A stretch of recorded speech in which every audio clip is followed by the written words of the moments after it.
When making blackberry jam, the instructions are quite different for the Tefal VitaFruit. In this case, I've got the actual program set on program 3.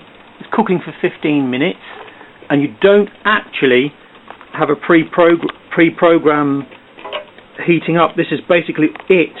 I've got just under 1 kilogram there of blackberries picked from the garden, bubbling away there.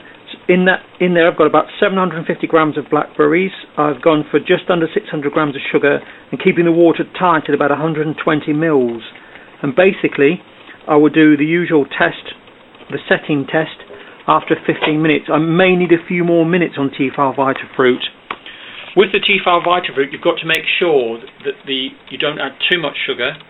Match the sugar to the fruit for soft fruits, or go under that, and keep the water to a minimum.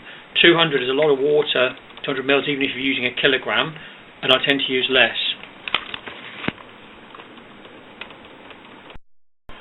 As you're baking, the jam's baking itself, you will notice that during the cooking procedure, you will get like a ring around the outside eye. So what you can do is, if you use a wooden spoon, you can gently just move that away from the side and mix it in. As you can see, it's going around clockwise at the moment, the paddles, and on the program, cooking away nicely. And checking with the thermometer, you'll find that it's well over 100, so be very careful.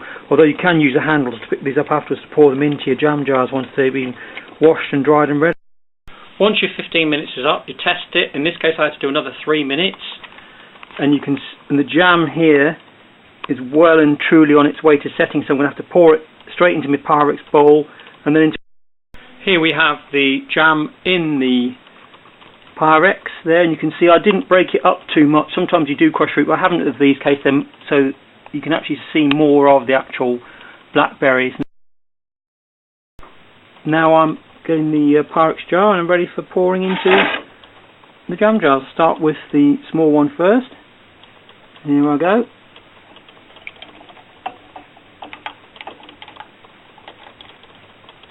Nice and gently does it.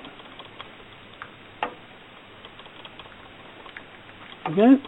And then you've got the middle jar there. I might only have to half fill one of them. We'll see how we get on.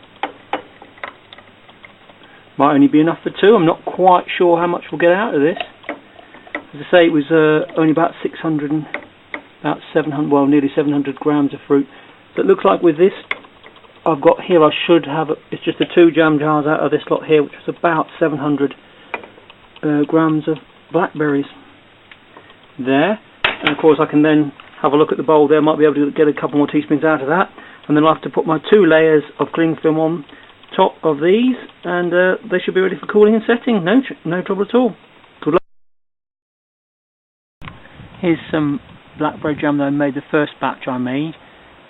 Probably put a bit too much water in with this and used 1 kilogram, and you can see that it's set, and it's a couple of days old really. And I managed to make 3 jars. I've already eaten 1 of the jars, and so obviously I'm going to be making some more. And these ones I had the original lids, and I've used 2 layers of cling film on top. And again, be careful of course, because when you make the jam it gets to about 104 degrees. Always nice to use your own fruit that you grow locally or at home. In this case here, I've got some wild blackberries which I found growing in my garden anyway, so basically I've just sort of propagated them around the garden, and they grow quite happily here, and as they ripen I pick them, wait till I've got nearly 1 kilogram, they'll keep for a couple of days. And my next project is going to be making onion jam. Yes, you heard that correctly, onion jam. Down the lot I've been growing Stuttgarter onions, Styron I think they're called, the large ones being the Stuttgart, and here they are hanging to dry. And I shall do my best to make sure I make as many jars of jam as I can from. Of course, obviously I'm going to use them for cooking as well, but obviously some of these can go to jam.